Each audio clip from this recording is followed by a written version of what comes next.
జై శ్రీమన్నారాయణ. ఈరోజు మనం ధర్మపదం గ్రంథములోని చాప్టర్ 5 విభాగము 219 ధర్మరాజు యొక్క అశ్వమేధ యాగానంతరము ముంగిస చెప్పినటువంటి సత్తు ప్రస్తుడి కథ. యమధర్మరాజు సత్తు ప్రస్తుడిని పరీక్షించిన విధము. జనమేజయ మహారాజు తనకు మహాభారతాన్ని చెప్తున్నటువంటి వైశంపాయన ఋషిని అడుగుతున్నాడు. ఋషివర్య, ధర్మరాజు యొక్క అశ్వమేధ యాగము విజయవంతమైనది. ఇంకా ఎలా అనుకుంటున్నారు బ్రాహ్మణులు, ఇతర ఋషులు, సామాన్య ప్రజలు అని అడిగాడు. రాజన్, యాగమైతే ఘనంగానే జరిగింది, కానీ ఒక సంఘటన జరిగింది. అది గొప్ప ధర్మ సంఘటన. దానిని చెప్తాను, వినండి. ఇది గొప్ప ఆశ్చర్యకరమైనటువంటి సంఘటన. ధర్మరాజు చేసిన యజ్ఞము ఘనంగా సాగింది. అక్కడికి వచ్చిన రాజులు, బ్రాహ్మణులు, క్షత్రియులు, వైశ్యులు, శూద్రులు అందరూ ఆ యజ్ఞాన్ని పొగుడుతూ వెళ్ళిపోతూ ఉన్నారు. పైనుంచి దేవతలైతే పూలవాణియే కురిపించారు. ఇలా వెళ్తున్న బ్రాహ్మణులు వారి మార్గం గుండా ధర్మరాజు గొప్ప ధర్మయజ్ఞం చేశాడు. ఇంతటి ధర్మయజ్ఞం ఎక్కడా చూడము, ఎవరు చేసి ఉండరేమో, మహానుభావుడు, గొప్పవాడు పొగుడుతున్నారు. అది విన్నటువంటి ఒక బొరిలో ఉన్నటువంటి ఒక ముంగిస బయటికి వచ్చి, ధర్మరాజు చేసిన మహాయజ్ఞము అంత గొప్పదేం కాదు, సత్తు ప్రస్తుడి ధర్మ నియమం దగ్గర ఈ యజ్ఞము చాలదు అని అన్నది ఆ ముంగిస. అలా వినగానే బ్రాహ్మణులంతా కూడా ముంగిస వైపు చూసి, ఏమి ధర్మరాజు చేసిన యాగంలో మంత్రదోషం ఉన్నదా, లేక విధాన లోపం ఉన్నదా, లేక ఎవరికైనా సరి అయినటువంటి దానములు ఇవ్వలేదా, ఏం జరిగింది, ఎక్కడ దోషం ఉన్నది అని అడిగాయి. మాకు తెలిసి ధర్మరాజు యొక్క యాగంలో ఎక్కడా దోషాలు లేవు. నిష్ఠతో చేశారు, దీక్షతో చేశారు. మహానుభావుడు వ్యాసుల వారు శ్రీకృష్ణ పరమాత్మయే మెచ్చుకున్నారు. ఇంకంతకంటే ఏం కావాలి? మరి ఎక్కడ నీకు దోషింది, తప్పు అని చెప్తున్నావు, చెప్పు అడిగారు బ్రాహ్మణులు. బ్రాహ్మణులారా, మీరు ధర్మరాజు యజ్ఞాన్ని పొగుడుతున్నారు, సరే, నేను అంతకంటే గొప్ప ధర్మశీలుడైనటువంటి సత్తు ప్రస్తుడి కథ చెప్తాను, వినండి. నాకు తెలుసు. ధర్మక్షేత్రమైనటువంటి కురుక్షేత్ర భూముల దగ్గరలో ఒక ఉత్తమ బ్రాహ్మణుడు కుటుంబంతో నివసిస్తున్నాడు. అతడి పేరు సత్తు ప్రస్తుడు. అతనికి కోపం లేదు, క్రోధము లేదు, తాపము లేదు, ఆశ లేదు, అంత ధర్మమే. అతడు చేసే అతిథి సత్కారము ఇంకెవరూ చేయలేరు అని నా అభిప్రాయము. అతనికి ఉన్న ఆస్తి అంతా తపస్సే. అది కూడా ఆ తపస్సులో సింహభాగము అతిథి సత్కారమే. 1 సంవత్సరం పాటు ఆ ప్రదేశంలో వానలు పడలేదు. కరువు కాటకము బాగా ప్రబలి ఉన్నది. ఆ ఇంటిలో సత్తుప్రస్తుడు, అతని భార్య, కుమారుడు, కోడలు, వీళ్ళు పేదరికంలో నివసిస్తూ ఉన్నారు. వీళ్ళు రైతులు తమ పంట పొలాల్లోని పంటలను కోసుకొని తీసుకుపోగా అక్కడక్కడ మిగిలి ఉన్నటువంటి లేకి ఎండులు, వరి కంకిలు ఏరుకొని వాటిని తీసుకొని పోయి ఇంటిలో ఒలిచి దంచుకొని వాటి యొక్క సంకటి నీరు తాగుతారు. అది వారికి జీవనాధారం. వాటిని కూడా సంకటిగాను అంబలిగాను తాగునప్పుడు ముందుగా వాటిని ఇంటికి వచ్చిన అతిథికి పెట్టేవాళ్ళు, వారి ఇష్టదేవతకు పెట్టేవారు, పితృదేవతలు పెట్టేవారు. ఆ తదుపరి వారు దానిని ఆరగించేవారు. అంతటి శుద్ధమైన జీవితాన్ని వారు అనుభవించేవారు. వారికి ఇట్టి భోజనము 2 పూట్లా లేదు, ఒకే ఒక్క పూట భోజనం. అంతకుమించి వారికి ఆ లేకెన్నుల వల్ల దొరికిన ధాన్యములు సరిపోయేవి కాదు. ఇలా ఒకరోజు తండ్రి, తల్లి, కొడుకు, కోడలు అలా పంట పొలాలలో పంటలు తీసుకుపోయిన తరువాత ఆ రైతుల అనుమతితో వారి పొలాల్లో ఎక్కడైనా మిగిలి ఉన్నటువంటి లేకి ఎండులు ఏరుకున్నారు. వాటిని తెచ్చుకొని ఇంట్లో వాటిని ఒలిచి దంచుకున్నారు.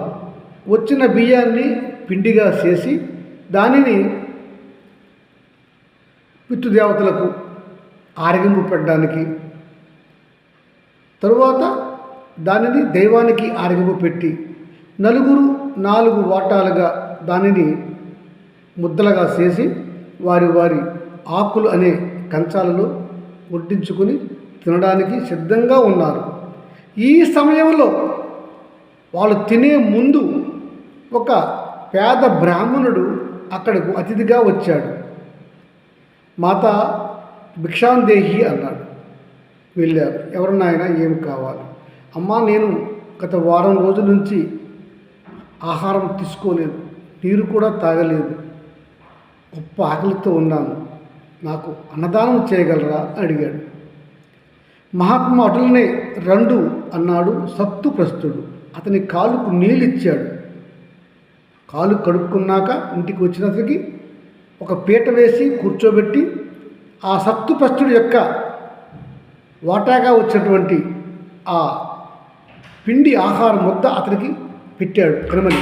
ఆ ఇంటి యజమాని అయినటువంటి సత్తుప్రస్తుడు పెట్టినటువంటి అతని వాటా ఆ పేలపిండి పదార్థాన్ని, ఆహారాన్ని స్వీకరించాడు అతిథిగా వచ్చిన ఆ పేద బ్రాహ్మణుడు. ఇంకా అతనికి ఆకలి తీరినట్లుగా లేదు, ఇంకా ఆకలిగా ఉన్నట్లు అతడిని చూశాడు. అప్పుడు అలా చూస్తున్న ఆ బ్రాహ్మణుని చూసినటువంటి ఆ సత్తుప్రస్తుడి భార్య వెంటనే తన వాటాగా వచ్చినటువంటి ఆ పేలపిండి పదార్థాన్ని అతడికి అన్నంగా పెట్టమని తన భర్తకు చెప్పింది భార్య. అప్పుడు అంటున్నాడు భర్త, సతీమణి, నీవు పరమ సాధ్యమనివి, నిన్ను వివాహం చేసుకున్నాను, ఒక పుత్రుడిని కని ఇచ్చావు. నీకు నేను ఆభరణములు కొనలేదు, మంచి చీరలు కొనలేను, నీకు 2 పూట్ల భోజనం కూడా పెట్టలేకపోయాను. ఈరోజు ఒక ముద్ద పేలపిండి అన్నం పెడితే అది కూడా దానంగా ఇచ్చేస్తున్నావు. నువ్వు నిన్న ఎప్పుడో తిన్నావు ఒక ముద్ద, అంతవరకు నువ్వు మంచి నీళ్ళు కూడా తాగలేదు. నీ కళ్ళు ఎండిపోయి ఉన్నాయి, తెల్లగా అయిపోయినాయి, రక్తహీనంగా ఉన్నావు. నీవు ఈ పేలపిండి ముద్దను కూడా ఈనాడు నాకు ఇచ్చి ఆ బ్రాహ్మణుడు పెట్టమంటున్నావు అని ఆ బ్రాహ్మణుడు భార్యతో అన్నాడు. ప్రాణేశ, మీరు కూడా నిన్ననే ఒక ముద్ద పేలపిండి తిన్నారు, ఈరోజుకి మీకు అది కూడా లేదు. మీకు లేని ఆహారం నాకెందుకు? నేను మీకు తెలుసు కదా, వివాహం అయినప్పటి నుంచి పతియే ప్రాణముగా, పతియే వ్రతముగా నేను జీవిస్తూ ఉన్నాను. నాకు ఏ బంగారు నాగలు కానీ, చీనాంబరములు కానీ, వస్త్రములు కానీ కావాలని కోరిక నాకు ఎన్నడూ లేదు. మీరు సంతోషంగా ఉంటే చాలు, మీరు సంతోషంగా నన్ను పిలిస్తే అదే నాకు చాలు, నాకు ఎట్టి కోరికలు లేవు కదా అంటే అన్నాడు బ్రాహ్మణుడు, ఓ సతీమణి, నీవు నన్ను ప్రాణం కంటే ఎక్కువగా ప్రేమిస్తున్నావు. పక్షులు జంతువులకు కూడా ఆహారం తెచ్చి వారి ఇంటిలో ఉన్న సతీమణికి పెడతారు. నేను అలా కూడా నీకు ప్రతిరోజు అన్నం పెట్టలేకపోతున్నాను. ఎంతో ప్రేమగా చూస్తున్నావు, నేనే దైవం అని నన్ను చూస్తున్నావు. పేద బ్రాహ్మణుడు నేను, అయినా కూడా నాపై ఇంతటి ప్రేమ, ఇంత కరుణ, ఇంతటి ప్రతిభక్తి నీకు ఉన్నది. నేను నీకు ఈ పూట కూడా అన్నం ఒక్క ముద్దైనా ఈ పేలపిండి పెట్టలేకపోతున్నానే అని బాధపడుతున్నాను అన్నాడు ఆ బ్రాహ్మణుడు. పతిదేవ, నాకు ఏమీ లోటు లేదు, మీకు ఏమి ఉన్నదో నాకు అది ఉంటుంది కదా, నాకు అది చాలు. మనము ఒక పుత్రుడిని కన్నాము, అతనికి విద్య నేర్పించాము, వివాహం చేశాము, అతడు కూడా మీవలే ధర్మంగా జీవిస్తున్నాడు, అది చాలదా? నాకు కూతురు కంటే ఉత్తమమైన కోడలు వచ్చింది, కూతురు కంటే నన్ను బాగుగా చూసుకుంటుంది నా కోడలు నాకు అది చాలదా? అంతకంటే నాకు ఏమి కావాలి ప్రభు? మన ధర్మం మనం నిర్వహిస్తున్నాం కదా, దయచేసి మీకు లేని అన్నం నాకు అక్కర్లేదు, ఈ పేలపిండి ముద్దను ఆ ఉత్తమ బ్రాహ్మణుడికి ఆహారంగా పెట్టండి, ఇది నా ప్రార్థన అన్నది ఆ సతీమణి. భర్త కాదనలేక ఆ పేలపిండి భార్య ఇచ్చిన ముద్ద కూడా ఆ బ్రాహ్మణుడికి ఆహారంగా వడ్డించాడు ఆ బ్రాహ్మణుడు. అతిథిగా వచ్చిన ఆ బ్రాహ్మణుడు ఆ పాతివ్రత్యంతో ఉన్న స్త్రీమూర్తి యొక్క మాటలు, మహాత్ముడైన ఈ బ్రాహ్మణుడి సప్తప్రస్తుడి మాటలు విన్నాడు. వింటూ ఆకలి తీరినట్టుగా లేదు ఆయనకి. అప్పుడు ఈ భార్య సతీమణి ఇచ్చినటువంటి పేలపిండి ముద్ద కూడా అతనికి ఆహారంగా పెట్టగా దానిని కూడా ఆ అతిథి బ్రాహ్మణుడు భుజించాడు. కానీ అతనికి ఇంకా కూడా ఆహారం సరిపోయినట్లుగా లేదు, ఆకలి తీరినట్లుగా లేదు. ఇంకా ఆకలితో ఉన్నట్లుగా కడుపు ఇలా చరుస్తూ అటు ఇటు చూస్తున్నాడు. ఆకలి తీరలేదు సుమా అన్నట్లుగా. ఇలా ఆ అతిథి తన ఆకలి తీరలేదన్నట్లుగా చూస్తున్నప్పుడు సత్తుప్రస్తుడు ఏమి చెయ్యాలి, నేను ఈరోజు నా దీక్ష పూర్తి కాదేమో. దీక్ష అంటే ఇంటికి వచ్చిన అతిథికి కడుపు నిండా భోజనం పెట్టుట. నేను నా ఇంటికి వచ్చిన ఈ అతిథికి ఈరోజు నేను భోజనం పెట్టలేనేమో అని బాధపడుతున్నాడు. చూశాడు కుమారుడు. తండ్రి, మీరు నాకు జన్మనిచ్చిన తండ్రి, మహాపుణ్యాత్ములు. మీరు నాకు విద్యాబుద్ధులు నేర్పించారు, వివాహం చేశారు. నేను నీకు రుణం తీర్చుకోవాలని కదా. ఈనాటు మీరు మీ వ్రతం ప్రకారము ఇంటికి వచ్చే అతిథికి తృప్తిగా అన్నం పెట్టాలి. మీ అన్నము, తల్లిగారి అన్నము అతిథికి సరిపడలేదు కనుక నా అన్నము కూడా నేను సంతోషంగా మీకు సమర్పిస్తున్నాను. దానిని మీరు అతిథికి పెట్టి మీ వ్రతాన్ని పూర్తి చేయండి. తండ్రి కోరిక తీర్చలేని కొడుకు జన్మ వ్యర్థము కదా. నేను అనేవాడిని ఈరోజు ఉన్నాను అంటే దానికి కారణము మీరే కదా. మీకు ఆత్మను నేను, మీ రక్త మాంసములే కదా నేను. మీకు ధర్మములో ఉంచడానికి నేను ప్రాణత్యాగం చేయడానికైనా ఎప్పుడు సిద్ధంగానే ఉంటాను తండ్రి. మీకు గౌరవం లేకపోతే నేను ఇంక జన్మించి ఎందుకు లాభం? మీకు మీ వ్రతము, మీ గౌరవం నిలవాలి. దానికి నేను ఏమి చేయడానికైనా సిద్ధమే. నేను నీ యొక్క కుమారుడు తండ్రి, నా కోరిక కాదనుకో అని అన్నాడు. నాయన కుమార, నీవు ఉత్తమ కుమారుడివి నాకు. ఎంతటి ఉత్తమ కుమారుడిని నాకు పుత్రుడిగా ఇచ్చింది మీ తల్లి సుగుణశీలి. ఎంతటి ఉత్తములు మీరు. నీవు నిన్న ఎప్పుడో ఒక ముద్ద పేలపిండి తిన్నావు. ఈ పూట తినడానికి సిద్ధంగా ఉన్నావు. ఆకలితో ఉండలేవు, యువకుడివి. నీవు ఎందుకు ఇస్తావు? నా వ్రతము పాడవుతుందని ఆలోచించిస్తున్నావు. వద్దు నాయన, నీ యొక్క ఆ పేలపిండి ముద్ద నాకు ఇవ్వకు అన్నాడు. తండ్రి, అలా వద్దనకము. నా ప్రాణముల కంటే మిన్న మీ వ్రతము పూర్తి అవ్వుట. మీ వ్రతము పూర్తి అవ్వాలంటే ఆ వచ్చే అతిథికి ఆహారం సరిపడాలి కనుక నా పేలపిండి ముద్ద కూడా తీసుకోనండి. నేను సంతోషంగా ఇస్తున్నాను. మీకు గౌరవం లేనాడు నేను ఎందుకు జీవించాలి? మీ వ్రతము పూర్తి కాకపోతే నేను జీవించి ఉండి కూడా ఏమి ఫలితము? తండ్రి, నన్ను కాదనకుండి, నేను సంతోషంగా ఇస్తున్నాను అని ప్రార్థించుతూ ఆ ముద్ద ఇచ్చాడు తండ్రికి, ఆ అతిథికి పెట్టమని. సరే కాదనలేక కొడుకు దగ్గర ఆ పేలపిండి ముద్ద కూడా తీసుకొని అతిథికి వడ్డించాడు ఆ సత్తుప్రస్తుడు. దానిని కూడా ఆ అతిథి ఆనందంగా స్వీకరించాడు. కానీ ఇంకా ఆకలి తీరని వాని వలె కడుపును తడుతూ ఆకలి తీరలేదు సుమా అన్నట్లుగా అటు ఇటు చూస్తున్నాడు ఆ అతిథి బ్రాహ్మణుడు. అర్థమైంది, ఇంకా అతిథికి ఆకలి తీరలేదు అని అర్థమైంది సత్తుప్రస్తుడికి. ఏం చెయ్యాలి అని ఆలోచనలో పడిపోయినాడు. అప్పుడు మామగారి పరిస్థితి చూసింది కోడలు. తన మామగారు వ్రతం ఇంటికి వచ్చి అతిథికి అతిథి సత్కారములు చేయవలెను. అతనికి కడుపు నిండా అన్నం పెట్టాలి. నా మామగారు పెట్టలేకపోయి బాధపడుతున్నారు. తన వ్రతం భగ్నం అవుతుందేమో అని బాధపడుతున్నారు అని తెలుసుకున్నదై ఆ స్త్రీమూర్తి, మామగారు నమస్కారాలు, ఇదిగోండి నా వాటాకు వచ్చిన ఈ పేలపిండి ముద్ద కూడా నేను సంతోషంగా మీకు సమర్పిస్తున్నాను. దీనిని మన అతిథికి సమర్పించి అతిథి ఆకలి తీర్చండి అనగా, అమ్మ నీవు నాకు కోడలు, పైంటి బిడ్డవు, నాకు కోడలుగా వచ్చావు, నన్ను తండ్రిగా చూస్తున్నావు, మీ అత్తగారిని తల్లిగా చూసుకుంటున్నావు, భర్తని దేవుడిగా చూసుకుంటున్నావు, పతివ్రత మూర్తివి, నీవు నన్ను ఎప్పుడో తిన్నావు, నీ కళ్ళు చూస్తే రక్తమే లేదు, తెల్లగా అయిపోయి ఉన్నాయి, నడవలేకపోతున్నావు. ఈ పూట కూడా ఈ ముద్దలు తినకపోతే నువ్వు ఇంకా నీరసించిపోతావు తల్లి. కనుక నీ యొక్క ఈ పేలపిండి ముద్ద నాకు నువ్వు ఇవ్వవద్దు, కాకుంటే నా యొక్క దీక్ష భగ్నం అవుతుంది. ఏమీ పర్వాలేదు, వద్దులే తల్లి అని వద్దన్నాడు మామగారు. మామగారితో మాట్లాడుతుంది కోడలు. మామగారు, మీరు నాకు తండ్రి కంటే ఎక్కువ, నాకు 10 దేవుళ్ళు ఇచ్చినటువంటి మహాత్ములు మీరు, నా పతికి మీరు పితృదేవుళ్ళు, కనుక మీరు నాకు తండ్రితో సమానులే. మీ యొక్క కార్యము, మీ యొక్క దీక్ష భగ్నమైతే నాకు అపఖ్యాతి కాదా? నా భర్తకు, నా అత్తకు, నా మామగారికి లేని ఆహారము నాకెందుకు?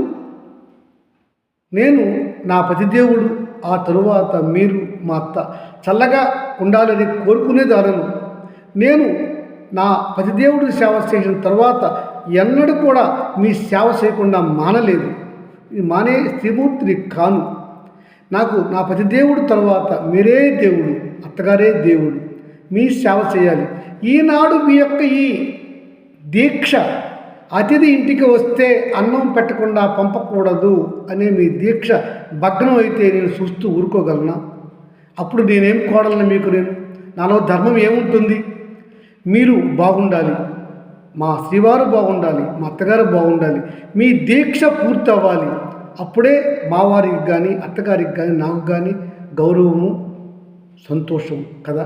నేను సంతోషంగా ఇస్తున్నాను మామగారు ఈ పేలపిండి ముద్ద, దయచేసి దీన్ని మీరు ఆ అతిథి బ్రాహ్మణుల వారికి వడ్డించి అతని ఆకలి తీర్చండి అని ప్రార్థించింది కోడలు మంచి మనసుతో.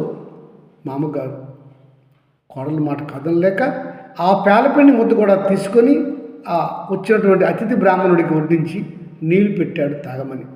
ఆ బ్రాహ్మణుడు ఈ 4వ ముద్ద కూడా తినేశాక బ్రేవని తేల్చి ఆకలి తీరింది అని సంతోషంగా ఉన్నాడు. అలా అన్నం తిన్న తర్వాత ఆ అతిథి బ్రాహ్మణుడు బయటికి వెళ్ళి చేతులు కడుక్కొని వచ్చాడు. వచ్చిన తర్వాత ఆ బ్రాహ్మణుడిని, అతని భార్యను, అల్లుడిని, కోడల్ని చూసి, ఓ బ్రాహ్మణోత్తమ, నేను అతిథిని అనుకుంటున్నావు కదా, సరే ఈ పూటకనే అతిథినే, కానీ నేను యమధర్మరాజుని, ధర్మదేవతను. నన్ను బ్రాహ్మణులు, గొప్ప ఋషులు చూడలేరు. నేను నిన్ను పరీక్షించాలని వచ్చాను. దేవతలు, బ్రహ్మదేవుడు నిన్ను పరీక్షించమని పంపించారు.